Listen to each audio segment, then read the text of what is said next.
What's going on, guys? This is Real Deal Fantasy HQ with your boy LQ, and today's episode is Bust or Boom. Got some QBs that I'm going to be covering today that are QB2s that have potential, QB1 in them. Got Derek Carr, Jameis Winston, and Lamar Jackson, people. So today's going to be a good episode. I got a lot of things to cover. Timestamps will be available, so let's get right into the episode.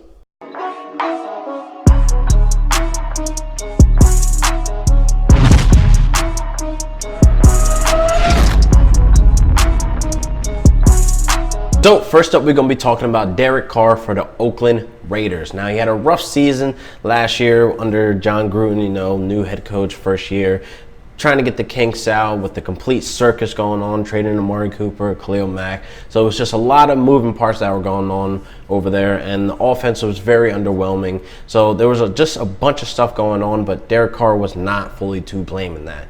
Yes, he had 10 interceptions, and he threw 8 in the first 5 weeks, but he didn't throw another interception until the last game of the season, people. So I like to find light in that stat right there. That shows me how does a player respond after a rough start. So with the addition of Antonio Brown and Tyrell Williams, that only brings more weapons to the offense. And them drafting Josh Jacobs in the first round, that shows that they mean business to bring confidence back to the running game.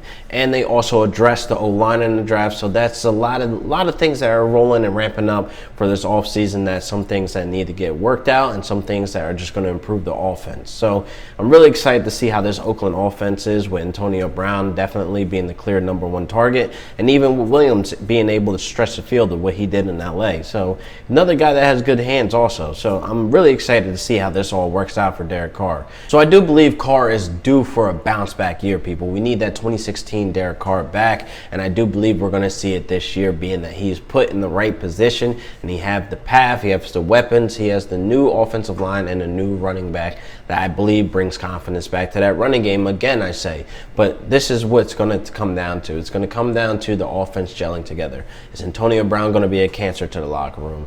Is, Derek Carr going to be able to make the leap throws that he is very capable of doing? And he still can make the tight window throws and make plays on the run. So Derek Carr is still a very good quarterback. It's just a matter of how does all this madness, this circus gels together. And does the offense have the high power weapons that they went out and got? It's just a matter of them all gelling together, people. That matters, because the Khalil Mack trade, distraction. The Amari Cooper trade, complete distraction to the locker room. Everybody's confidence just went down in Derek Carr and John Gruden. So it's a matter of all this stuff gels together, and hopefully it does, because this offense can be booming. Business can be booming again.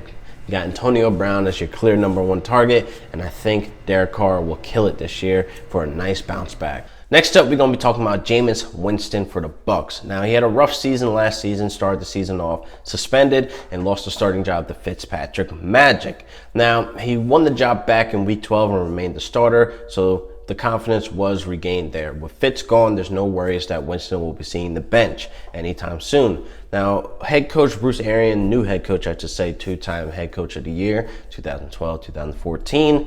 Now, he comes in with a spark. Now, he's known for developing players. He revamped Carson Palmer's career in Arizona, so I'm looking to see Winston have the same type of Cinderella story. Now, we have to know what comes with Winston is interceptions. In 11 games, he had 14. In the last 4 seasons, he had double-digit interceptions, so that's something that you need to take in accountability. If you're in a league where it's like -2, -3, or even -4, I heard, for interceptions, then you might want to stay away from Winston at all costs. Now, Bruce Arians and Winston have history together. Winston attended his football camps in Alabama a while back, and Bruce Arians always admired and liked Winston's game. So this offseason is going to be looking to work on his mechanics, work on his throwing pattern and footwork, all that good stuff to have a quarterback jump into that top 10 conversation again. I mean, Winston is still a great quarterback. He still has the deep ball. He still has the accuracy. So it needs to just be brung out of him. The confidence needs to be brung back into Winston where he could be a great quarterback. Winston's set up in a pretty good position right now to throw 4,800 yards this season and a shit ton of touchdowns. So I like those numbers going into this season, and the high potential with Bruce Arians taking over as head coach. I do see him jumping back into that top 10 conversation, even top 5. And with Mike Evans still playing at an elite level, Chris Godwin, the guy that everybody's been talking about, and they trying to to bring confidence back into the run game with Ronald Jones, but I'm not, again, 200% sold on that. I need to be 100%, 200%, 300% sold on that running game, but we already know the defense is bad, people, so they're going to be throwing the ball a shit ton of times. This can honestly be Winston's best season to date under Bruce Arians. He could be a low-end QB1 by the time all this finishes out. But I do like the high ceiling that he has, and I wouldn't go looking for Winston any further or earlier than, the 10th round. I like his position at the 10th round because that's usually the round where you go looking for a quarterback. So he has the QB1, low-end QB1 potential here. So I'm willing to take the gamble on taking Winston as my QB1, being that he's probably going to throw like 30-something touchdowns and maybe a lot of interceptions. Let's try to bring it down to like 10 interceptions, Winston, please. I can do 10. But if you're in leagues where there's like -2 for INTs or 3, you might just want to stand clear of Winston altogether. Definitely, if you're going to go grab a Winston in the 10th or 11th round or whatever the case may be, you definitely want to have a solid quarterback backup for insurance if he gets injured or if he just flats out sucks.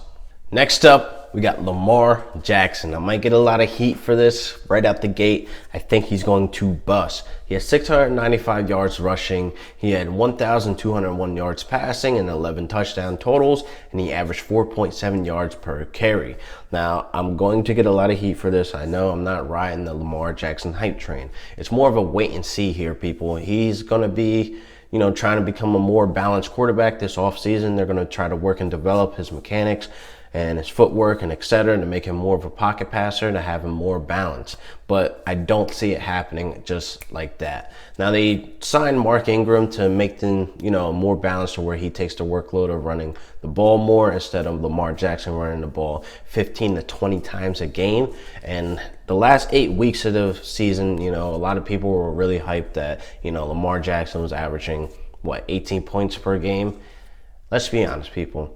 If you have your quarterback one, your QB1, and he's getting 18 points a game, are you really winning your league with 18 points a game? No. Bring home the gold, people. I can't keep stressing that. Bring home the gold. That is not going to win your league. Now, another thing is that I can see the offense becoming one-dimensional. Defenses are going to prep for Lamar Jackson running out of the pocket every single play because that's basically all they got. He's not much of a very good passer, or he's not very accurate at times. So it's like they need to work and develop this kid quick, because if he doesn't become a more balanced, quarterback, the offense is going to be in trouble. They're going to be in big trouble. It's just going to become one-dimensional, and they're going to stop every single play. They're going to stack the box, and they're going to light his ass up. He's only 212 pounds, so they're going to light his ass up, best believe. And if you got a quarterback that's running the ball 15 to 20 times a game, that only leads to injury. There's no longevity there. So it's like, that's why they kept, Robert Griffin III signed, because they're going to need a backup quarterback that can run this offense, because Lamar Jackson's bound to get hurt, people. This is not a good sign of somebody running the ball every single play.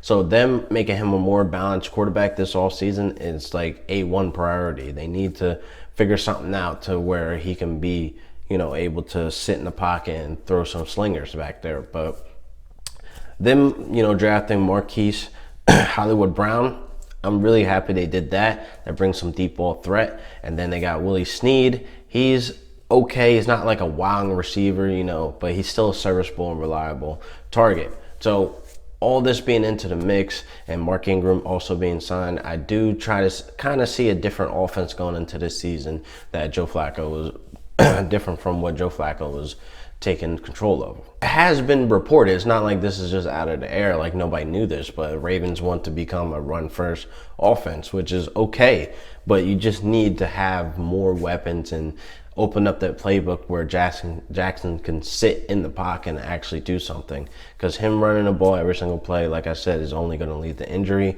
and then you're going to be asked out of a quarterback. I know you guys are not drafting him high, but he's going into the 10th, 11th round, so I wouldn't look any earlier than that. So stick to your gun and getting him later. You should already have a pretty good solid lineup, and wide receiver, running back, tight end, etc.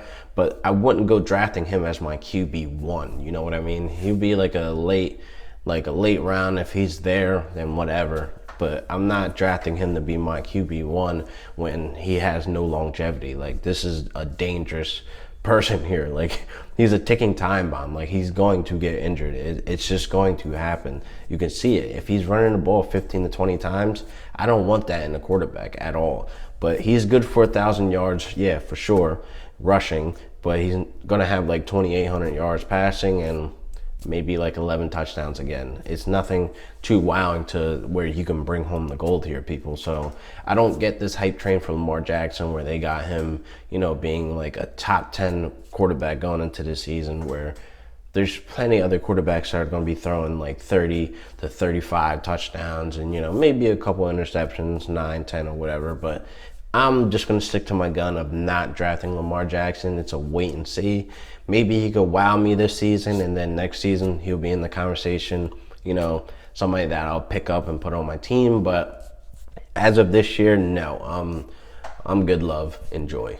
So that wraps up another great episode of Real Deal Fantasy HQ with your boy LQ.